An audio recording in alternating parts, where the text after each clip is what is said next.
সে ছিল ভীষণ লাজুক। কৈশোর সবে বেরিয়েছে, ঘর থেকে একা বেরোতো না। ঘরকন্যার সামান্য ব্যাপারই লজ্জায় মায়ের কোলে মাথা গুজে দিত। বাবার ভাই ছাড়া কোনো পুরুষ মানুষকে সে ভালো করে জানতো না।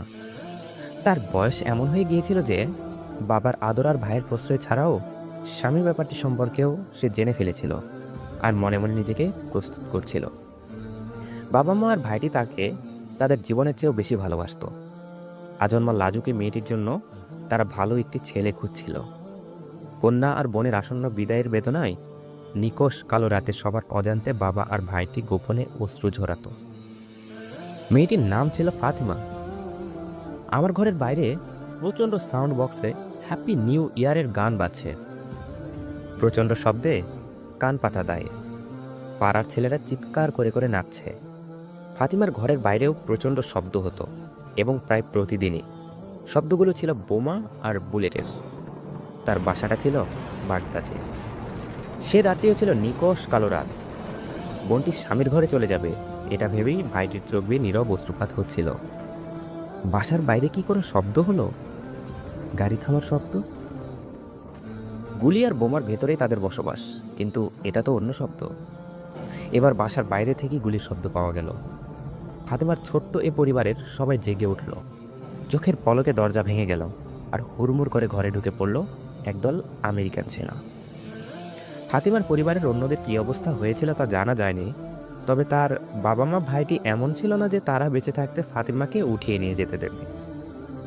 যে ফাতিমা বাবা মা ভাইকে ছাড়া একা কোথাও সফর করেনি, সেই ফাতিমাকে নিয়েই আমেরিকান হামরে জিপটি রাতের বোমার আওয়াজ ছাপিয়ে এগিয়ে চলল আবু গারিব কারাগারের দিকে। আহ ফাতিমা, সে কি আমার আপনার বোনটি নয়? কি হলো তার সাথে? একদিন, দুদিন, 3 দিন সময় চলে যায়, কিন্তু তার কোনো খবর আসে না। তবে কি তার ভাগ্যেও তাই হলো যা আরও অসংখ্য বোনের হয়েছিল, যারা চিরতরেই হারিয়ে গিয়েছিল সবার কাছ থেকে?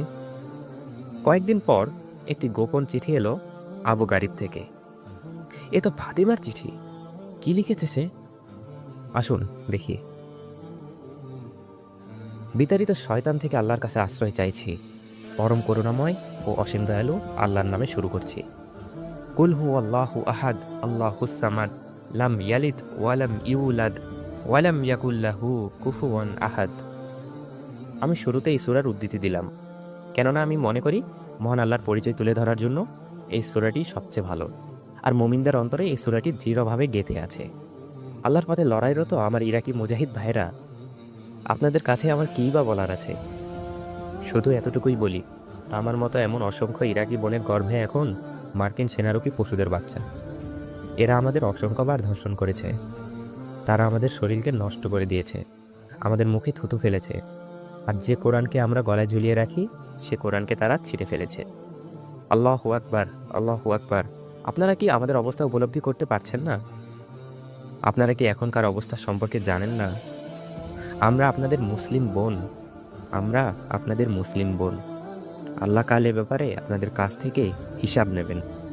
আল্লাহর শপথ, আমরা এমন কোনো রাত কাটাইনি যে রাতে পশুরূপী মার্কিন সেনারা আমাদের ধর্ষণ করার জন্য আমাদের উপর ঝাঁপিয়ে পড়েনি।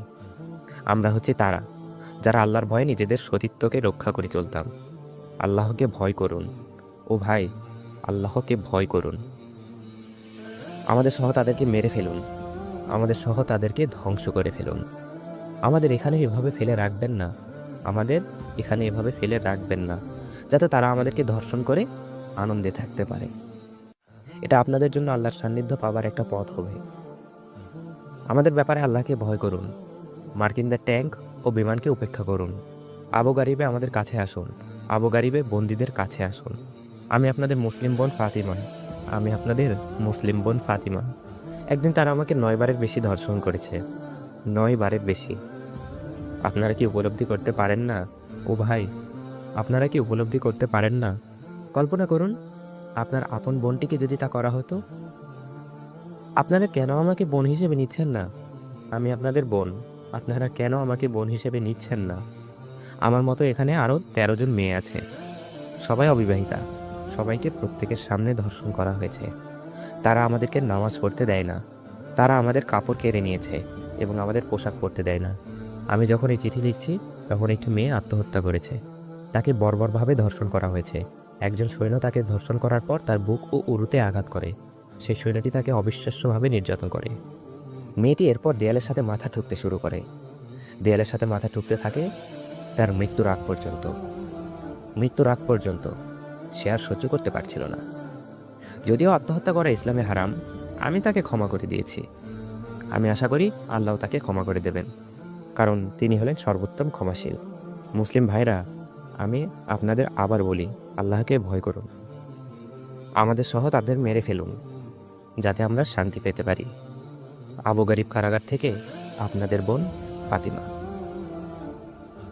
আমার বাসার বাইরে প্রচণ্ড শব্দে গান বাজছে। মুসলিম পরিচয় নিয়ে একদল ছেলে নেচে চলছে। আজ যাদের ফাতিমার কষ্টে একাত্ম হয়ে সাহায্য করার জন্য আল্লাহ আদেশ দিয়েছেন, তারা উন্মত্ত অশ্লীলতায় নিজেদের ভেতর হ্যাপি নিউ ইয়ার সেলিব্রেশনে মত্ত। মুখে আর মোবাইলের মেসেজে চলছে তাদেরই একনিষ্ঠ অনুসরণ, যারা একদিন আমাদের বোন ফাতিমাকে 9 বার ধর্ষণ করেছে। আল্লাহ কি আমাদের এমনি ছেড়ে দেবেন? অবশ্যই না। আমাদের সাবধান হওয়া উচিত এখনই। কেননা তিনি বলেছেন, ইন্না বাতাসা রব্বিকা লাশাদীদ। নিশ্চয় তোমার প্রতিপালকের পাকড়াও অত্যন্ত কঠোর।